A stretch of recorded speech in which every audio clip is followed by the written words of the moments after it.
In the year 1876, a British archaeologist named George Smith was on his hands and knees in the dirt of an ancient ruin in Iraq when his fingers touched something that should not have existed. It was a small clay tablet, cracked down the middle, covered edge to edge in tiny ancient writing. 6 months later, George Smith was dead. And the tablet he found has been locked away from the public ever since. Tonight, we are going to talk about what that tablet says, and why, after almost 150 years, almost nobody is allowed to see it. Before we go any further, if mysteries like this keep you up at night the way they keep me up, do me a favor and hit that like button right now. And if you have not subscribed yet, this is the moment. We are about to go somewhere strange together, and I promise you do not want to miss what is coming in the next 9 minutes. So let us set the scene. The Sumerians lived in modern-day Iraq more than 5,000 years ago, and historians will tell you something strange about them. They did not slowly build up their civilization the way every other culture in history did. They just appeared, fully formed. Writing, math, law, astronomy, all of it arriving almost overnight with no clear explanation for where it came from. The Sumerians tracked the movement of the stars with a level of precision that modern scientists did not match again for thousands of years. And buried somewhere inside the personal library of an ancient king, archaeologists found a tablet that was different from every other tablet they had ever uncovered. This tablet was small, barely the size of your hand, but the writing on it was packed in so tight that early researchers thought it had been written twice by 2 different people, layered on top of each other. It took modern lab equipment to finally prove that one single person wrote every line of that tablet in one sitting. Someone who knew exactly what they wanted to say and said it with a level of focus that almost feels deliberate. The very first line of the tablet, once translated, reads something like this: "The sky is a vault. The vault has walls. The walls have an end." Now, on its own, that might sound like an old myth. Plenty of ancient cultures believed the sky was some kind of solid dome. But this tablet does something none of the others do. It gives a number. It tells you exactly how high that vault sits above the earth. And when modern researchers converted that ancient measurement into miles, the number landed almost exactly where our atmosphere meets the edge of space, in the same region scientists only discovered using satellites in the late 1950s. A boundary the Sumerians had absolutely no tools to measure, and somehow they got within a few percent of the real number. That alone would be a strange footnote in history. But the tablet keeps going. After describing the vault, it talks about what is above it. Waters above the vault, and above the waters, a place. And in that place, the tablet says there are beings who do not sleep, who do not look away, and who are counting the days of mankind. The Sumerians had a name for these beings. They called them the Igigi, which roughly translates to those who watch. And here is where it gets genuinely unsettling, because the tablet does not describe them as gods in some vague spiritual sense. It gives a location, coordinates, specific enough that researchers decades later lined them up with a real point in space, a stable gravitational position between the Earth and the Sun that was not even calculated by modern mathematicians until the 1700s. Think about that for a second. A civilization with no telescopes, no concept of gravity, and no understanding that the Earth even orbits the Sun somehow recorded the location of a real, scientifically valid point in space and said that is where the Watchers live. The tablet then gets into something even harder to explain away. It says these Watchers are keeping count of humans.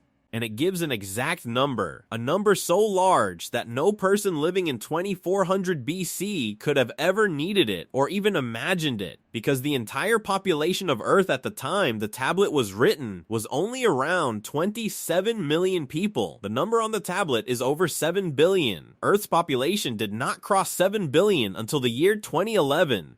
We are sitting well past that number right now. Today, as you are listening to this. And the tablet does not just give us a number and move on. It tells us what happens when that number is reached. It says, when the count is complete, they descend. They open the vault. They walk among the counted.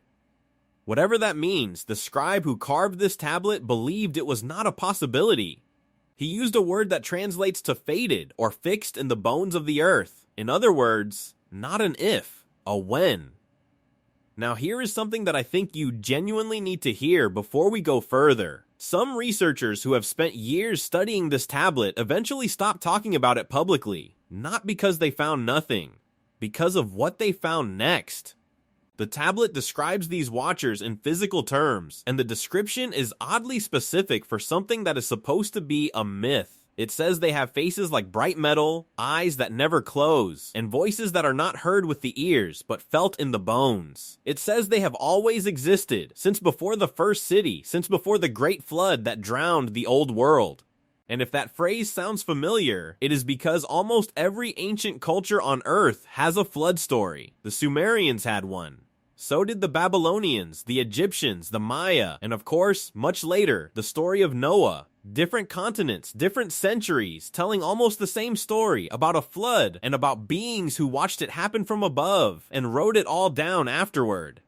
The tablet even gives a date for when these beings first arrived, calculated from the astronomical references earlier in the text.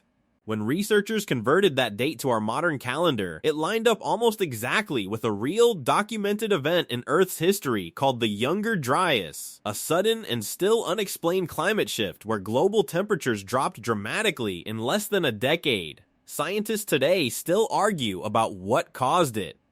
And somehow, an ancient tablet points to that exact window in time as the moment something arrived from above. If you are still with me right now, drop a comment and tell me where you think this number actually comes from, because I read every single one, and honestly, some of your theories on these videos have been better than the ones in academic papers. According to the tablet, these watchers did not stay long once they arrived. They built the vault, positioned themselves above it, and left behind, in the scribe's words, those who walk in their image. Most researchers believe this is a reference to an entirely different group the Sumerians wrote about constantly, beings who actually came down to Earth and lived among early humans, guiding the first cities, the first laws, the first calendars. According to this tablet, those beings were never the ones truly in charge. They were caretakers, placeholders, managing things until a certain number was reached. The final section of the tablet is the most damaged, cracked, and partially unreadable, but what survives is enough to paint a picture. When the count is complete, the tablet says, 3 things happen: a darkening of the sky, a shaking of the foundations, and a descent. The watchers come down. They move among the population. And then comes a line that some translators read one way, and others read a very different way. One version says they will separate what is theirs. Another version says something closer to they will take what is theirs. The tablet does not explain what that means in practical terms, and honestly, that ambiguity is what makes this thing so hard to shake once you have read it. And then, right near the very end, the tablet gives us one final sentence. A sentence so unsettling that when it was first translated, the lead researcher working on it reportedly refused to put it in the official public record. The line reads, "We are the cattle of the silent ones." Now look, I want to be fair here, because that is what we do on this channel. There are respected historians who will tell you this entire translation is flawed. They argue that ancient Sumerian is incredibly hard to translate cleanly, that many of these words have multiple possible meanings, and that some researchers may be reading modern ideas like satellites and population statistics into an old religious text that was never meant to be read that literally. That is a completely fair point, and you should absolutely keep it in mind. But here is what nobody on either side can fully explain. Why does an ancient text place the edge of the sky almost exactly where our atmosphere actually changes? Why does it point to a real, mathematically valid location in space, centuries before anyone had the tools to calculate it? And why does it give a population number that, completely by coincidence or not, matches almost exactly the number of people alive on Earth right now, today? Maybe it is all an incredible coincidence. Maybe ancient people stumbled onto the right numbers through pure chance, the same way a stopped clock is still right twice a day. Or maybe, just maybe, somebody 5,000 years ago knew something that we are only now catching up to. Either way, the tablet is real. It sits in a museum collection today, mostly out of public view.